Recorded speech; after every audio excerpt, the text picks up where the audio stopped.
Olá, seja bem-vindo ao Boletim ESG, a minha análise do universo ESG.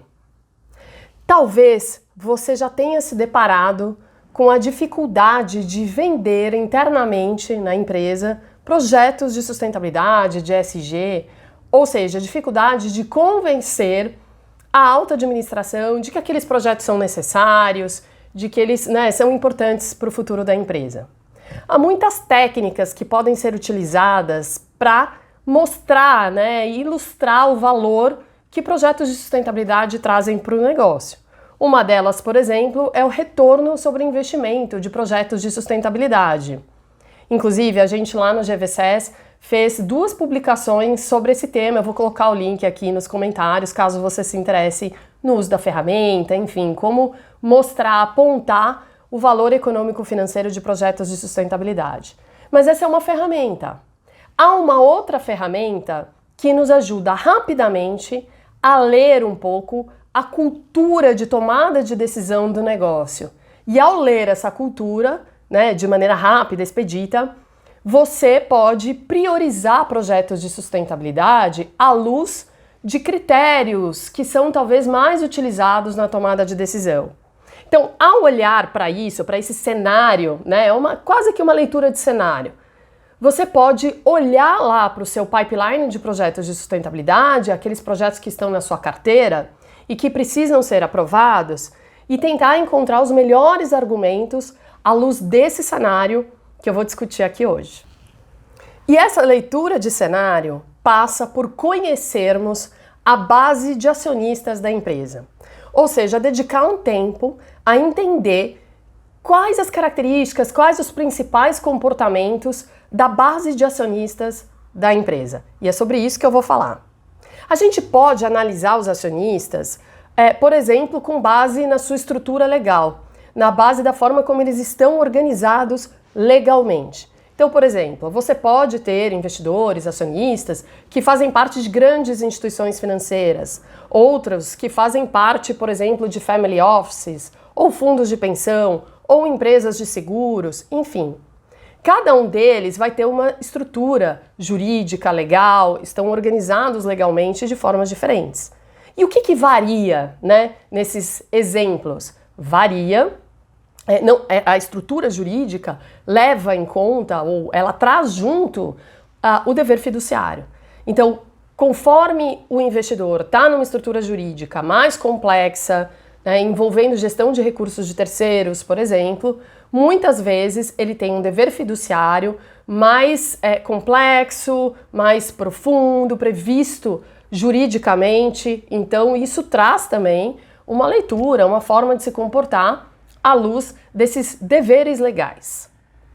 Mas essa talvez não seja a melhor maneira da gente analisar a base de investidores. Existe uma outra maneira. E essa outra maneira tem a ver com o comportamento desses investidores. Como eles se comportam. Olhar para a sua estrutura legal, muitas vezes, não nos diz muito sobre o seu comportamento. Apenas que existe uma estrutura regulatória e de supervisão, às vezes pesada, sobre ele. E isso certamente nos dá pistas sobre como esse investidor pode se comportar em relação ao risco, enfim. Mas não é muito suculento em termos do seu comportamento. Como que a gente analisa o comportamento dos investidores? E antes de entrar no conteúdo propriamente dito, eu quero dizer que esse conteúdo que eu vou apresentar agora foi baseado em 3 referências. A primeira é o livro do Philip Fisher, Common Stocks and Uncommon Profits, que é um clássico do mundo de investimentos de 1958. O segundo é um artigo publicado no Journal of Applied Corporate Finance, do Brian Bushey, que também é uma referência no mapeamento do comportamento de investidores institucionais. E o terceiro é um paper publicado por Lawrence Cunningham na George Washington Legal Studies Research. Então vamos lá. Como que a gente pode organizar o comportamento desses investidores e mapear 4 comportamentos típicos? Bom, antes de tudo, a gente precisa organizar esses comportamentos em torno de 2 grandes grupos. O primeiro é em relação à sua convicção, Quão convictos estão em relação aos seus investimentos, em relação à sua carteira, em relação aos investimentos em determinadas empresas e em determinados setores.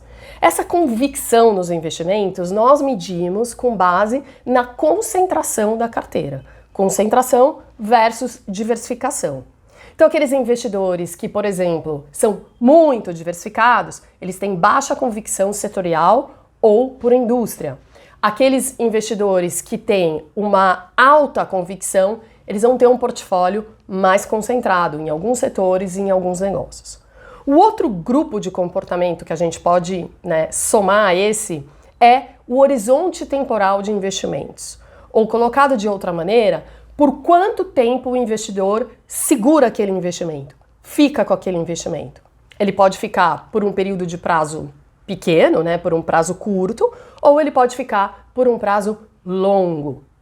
Quando a gente combina esses dois grandes pilares aí da convicção dos investimentos e do horizonte temporal, a gente tem uma matriz de 4 comportamentos. Então vamos analisar esses 4 comportamentos. Começando pelo investidor que tem uma convicção baixa, ou seja, tem um portfólio mais diversificado e mantém aquele investimento por um período de tempo relativamente curto. Esses são aqueles investidores conhecidos como transitórios. São aqueles investidores que, em geral, não olham para uma ação de uma empresa, por exemplo, como um título representativo do seu capital, mas olham quase que exclusivamente como um ativo financeiro. São aqueles investidores que estão o tempo todo tentando bater o mercado, que muitas vezes podem utilizar robôs ou podem utilizar inteligência artificial, enfim, para definir suas estratégias de investimento. Esse tipo de investidor adiciona liquidez para o mercado, que é um valor importante, algo importante para o mercado, mas, por outro lado, adiciona risco, volatilidade. Então, esses são os investidores transitórios. Quando a gente vai para um investidor que tem alta convicção, ou seja, acredita no setor, acredita na empresa, mas tem também um período curto de tempo em que ele fica naquele investimento, veja, é um período maior do que o transitório. O transitório, muitas vezes, pode ficar por um dia, está fazendo até day trade, às vezes fica 2 dias, 1 mês, 2 meses. O investidor, que é esse investidor que tem uma convicção maior, muitas vezes ele fica por um período de tempo maior. Podem ser 2 anos, 3 anos, às vezes até 5 anos. Esse investidor a gente chama de investidor ativista. E ele é ativista por quê? Basicamente por 2 grandes grupos de crenças, digamos assim. A primeira é a econômica financeira. É um investidor que acredita que aquele negócio vai se valorizar, que tem valor econômico a ser gerado naquela empresa. Então ele é um investidor que se engaja bastante com a gestão da empresa, com os pontos que ele acha que podem ser melhorados e que vão ajudar a empresa a gerar esse valor econômico. Por exemplo, governança corporativa. Então ele ajuda a empresa a melhorar as suas estratégias, políticas de governança corporativa. Ou muitas vezes a sua política comercial, então como melhorar a política de vendas ou de marketing. Ou financeira, como fazer uma gestão melhor dos recursos financeiros, ou de gestão de pessoas. Enfim, ele vai chegar lá com essa agenda, que é uma agenda que visa o aumento da geração de valor econômico daquele negócio. O segundo grupo de crenças desses investidores, daí estão mais ligadas a questões socioambientais. Então podem ser questões sociais, como por exemplo direitos humanos, ou podem ser questões ambientais, como por exemplo mudança do clima, ou diversidade, biodiversidade. Então, são investidores que acreditam que as empresas têm que seguir uma ou determinada agenda, enfim, então eles também se engajam para que essa agenda avance. Nos mercados mais desenvolvidos, é comum a gente ver organizações não governamentais, ONGs, comprarem ações de empresas para que elas possam participar das assembleias de acionistas e votar, e colocar ali em pauta temas que são caros a essas organizações. Também é comum quando, por exemplo, um grande projeto de infraestrutura está para ser aprovado, por exemplo, o fracking nos Estados Unidos, a gente viu isso acontecer muito. Então, algumas organizações não governamentais comprando ação de empresas para poder estar presentes nas assembleias de acionistas para votar contra aquele projeto, por exemplo, de fracking. Aconteceu o mesmo quando Belo Monte estava para ser construída. Então, isso é comum e esses são os investidores ativistas. Agora, vamos passar para o outro grupo aí de investidores, que são os investidores que têm baixa convicção, mas podem até ficar por um período longo, né, mantendo o investimento naquela empresa. Esses são investidores que, assim como os transitórios, têm uma carteira bastante diversificada, mas são investidores que ficam por mais tempo com aqueles ativos em carteira do que os investidores transitórios. E esses são os investidores chamados de indexados ou passivos, que são aqueles investidores, então, que têm uma estratégia passiva, né? Esses investidores também olham, eles olham para aquele ativo, para aquela ação da empresa, eles não olham interessados no negócio especificamente, mas eles olham para o mercado de maneira geral. Na verdade, a carteira deles é uma carteira que tenta ser representativa do mercado em algum grau. Então, eles estão pensando mais de maneira agregada, ou seja, estão pensando mais no mercado do que especificamente num negócio ou noutro negócio, né? Por exemplo, na Klabin, na Vale, no Itaú, e o que torna Klabin, Vale e Itaú negócios com essas ou aquelas características. Vamos agora para o quarto tipo de investidor, que é um investidor chamado de dedicado, ou investidor que busca qualidade. Esse é um investidor que tem alta convicção, portanto ele nunca vai estar muito diversificado, ele terá investimentos concentrados em alguns setores e em algumas empresas, e ele fica por um período de tempo prolongado, muitas vezes por 10 anos, enfim. Qual é a crença do investidor dedicado? Ele é um investidor que estuda aquela indústria. Então, por exemplo, ele tem investimento em Itaú, ele conhece profundamente o setor financeiro brasileiro, ou o setor bancário brasileiro.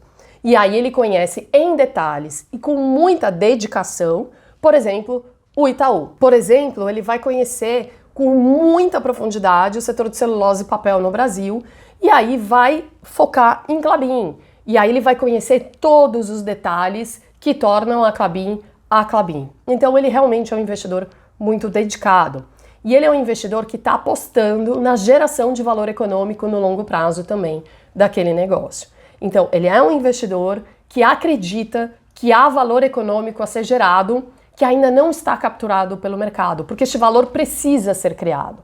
E ele vai ser um investidor que vai se engajar com a gestão da empresa para que esse valor econômico seja gerado.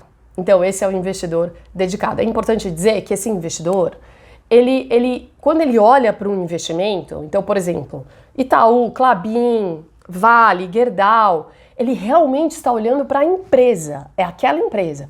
Obviamente, é aquela empresa dentro do setor do qual ela faz parte, porque a dinâmica competitiva de um setor é sempre muito importante para a avaliação da empresa em questão. Então, é sempre uma combinação da dinâmica competitiva daquele setor e da empresa dentro do setor. Mas é um investidor que olha com muita atenção as particularidades, as peculiaridades de um negócio. Então ele conhece, então ele não está investindo somente num ativo financeiro. É um papel da Vale, é um papel da Gerdau. Não, não. Ele está investindo na empresa, ele tem convicção naquela empresa. Também, a partir do momento que a sua convicção mudar, que aquilo que ele acredita que é driver de valor para aquela empresa mudar, ele sai da posição. Ele não está casado ali com aquela posição para sempre, mesmo que ele não acredite mais, né, nos elementos que tornam aquela empresa competitiva e que vão trazer esse crescimento econômico. Muito bem, agora que a gente já falou sobre esses investidores, um trabalho que você pode fazer é olhar quem quem compõe a base de investidores da empresa em que você trabalha, tentar entender um pouco as características desses investidores à luz desses 4 comportamentos típicos que eu descrevi. É claro que talvez você encontre uma base de investidores ou um ou outro grupo investidor que não necessariamente cabe perfeitamente em algum desses 4 tipos. Esses 4 tipos são mais ilustrativos, é mais para você ter uma ideia, né, de comportamentos que de certa forma conduzem a tomada de decisão por parte desses investidores. Por exemplo, os investidores transitórios tendem a privilegiar decisões de curto prazo. São aqueles investidores que estão muito de olho no resultado trimestral, que estão muito de olho no resultado anual, então vão olhar, né, o demonstrativo de resultado do exercício para entender qual foi o lucro, vai distribuir dividendo ou não, muito focado em número e muito focado em curto prazo.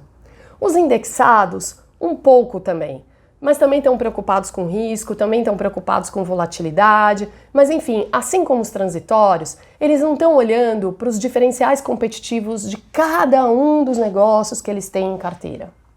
Agora, quando a gente vai para a turma que tem mais convicção, que são os ativistas e os dedicados, aí nós vamos ter investidores com agendas próprias, que estão olhando para o negócio especificamente, não estão olhando para o mercado de maneira agregada, não estão olhando para a sua carteira necessariamente, somente de maneira agregada, mas estão interessados em dialogar com cada negócio especificamente. São investidores que têm um apetite maior pelo longo prazo, em particular os dedicados, muitas vezes, eles são conhecidos como investidores pacientes, então são investidores que têm uma predisposição ou uma paciência maior para sacrificar lucro de curto prazo em prol da geração de resultado no longo prazo. O ativista também, mas não necessariamente. Mas enfim, é importante ter essa leitura de cenário porque isso pode ajudar você na hora de você olhar para os seus projetos de sustentabilidade e procurar identificar quais são aqueles que vão ter maior aderência, maior probabilidade de serem aprovados no âmbito do conselho de administração, pela alta gestão. E por quê? Porque de uma maneira muito simples a gente pode pensar assim: os acionistas elegem o conselho de administração e o conselho de administração supervisiona o trabalho da alta gestão. Então esse núcleo, que é dado pelos acionistas, conselho de administração e alta gestão é o núcleo estratégico da companhia. Esse é o núcleo que vai dar as orientações, vai dar as estratégias, vai dar visão, vai dar o que a empresa precisa atingir nos próximos anos para os níveis tático e operacional. Então, conhecer minimamente esse contexto, de ideias, esse modelo mental que circula no nível estratégico, ajuda você, como sustentabilidade, a olhar para os seus projetos de investimento, para aquilo que precisa de aprovação, para aquilo que precisa de recurso financeiro e perceber quais são aqueles que têm uma probabilidade maior de serem aprovados. Claro que, assim, para todos os acionistas, eles vão gostar de projetos que tragam um retorno econômico financeiro no curto prazo. Todos eles vão gostar. Então, se você mostrar que alguns projetos de sustentabilidade, por exemplo, trazem retorno no curto prazo, enfim, vai ser bem visto isso. Mas a gente sabe que nem todos os projetos de sustentabilidade trazem retorno no curto prazo, que são projetos que estão associados à inovação, que estão associados a novas formas de se fazer as coisas, economia circular, por exemplo. Então são projetos que combinam mais com uma base de acionista, que seja ativista ou que seja dedicado, em que você pode explicitar o valor que aqueles projetos de sustentabilidade trazem, por exemplo, para a geração de valor no longo prazo, para aumento de reconhecimento de marca, para aumento de reputação, enfim, mas que estão ligados à valorização do negócio no longo prazo. Esses projetos de ganho de mais de curto prazo, eles vão ser muito bem recebidos por essa cultura que favorece o curto prazo. Então, é bom ter isso em mente. Todos também vão gostar de projetos em que você consegue explicitar a redução da exposição ao risco. E que riscos são esses? Podem ser riscos operacionais, como por exemplo a sua cadeia de suprimentos. Então eu estou fazendo esse projeto de sustentabilidade que vai aproximar a minha cadeia de suprimentos de mim, diminuir, por exemplo, a distância logística, enfim. Reduzir, por exemplo, o risco de suprimentos, reduzir risco de imagem, de repente é um setor que pode ter um risco de imagem ali importante, um risco reputacional importante, ou mesmo um risco legal, às vezes associado a trabalho infantil, outras questões envolvendo direitos humanos. Ou, por exemplo, o fim de vida de produtos. Às vezes é um setor que lá na frente, o fim de vida do produto está gerando um problema enorme, então aquele projeto de sustentabilidade vai reduzir esse risco. Então, redução de risco é uma coisa que sempre pega bem dentro de uma cultura organizacional. Agora, é claro que esse olhar mas eu vou reduzir esse risco agora, imediatamente, ou eu vou reduzir esse risco no médio prazo, longo prazo. Então, se for agora, imediatamente, funciona melhor com essa base de acionistas que tem esse horizonte temporal de mais curto prazo, que são aqueles de baixa convicção, ou seja, os transitórios, os indexados, e deixar esses projetos de mais longo prazo, talvez para buscar apoio daqueles acionistas, então, que são os dedicados e que são os ativistas, que têm uma convicção maior no negócio, que entendem melhor a relação do que você está propondo com a geração de valor no longo prazo. Por fim, todos também vão gostar de projetos em que você mostra a relação do projeto de sustentabilidade com aumentar o valor da marca. Seja a marca para o consumidor, né, para o cliente, seja a marca como retenção de talentos, porque isso gera valor no longo prazo. Ou que aumente o benefício esperado para o cliente ou consumidor. Então, por exemplo, o seu cliente pode ser um cliente que está aí às voltas com uma série de regulações importantes na Europa e, de repente, você chega com um projeto de sustentabilidade que é uma solução para o seu cliente, né? Então, sem dúvida nenhuma, isso é algo que você pode ressaltar e explicitar o valor que este projeto, por exemplo, traz para a empresa. Então, estes são projetos que, em geral, são bem vistos por todos, mas que também tendem a ser mais bem aceitos por aqueles acionistas mais pacientes, que são aqueles com convicção maior.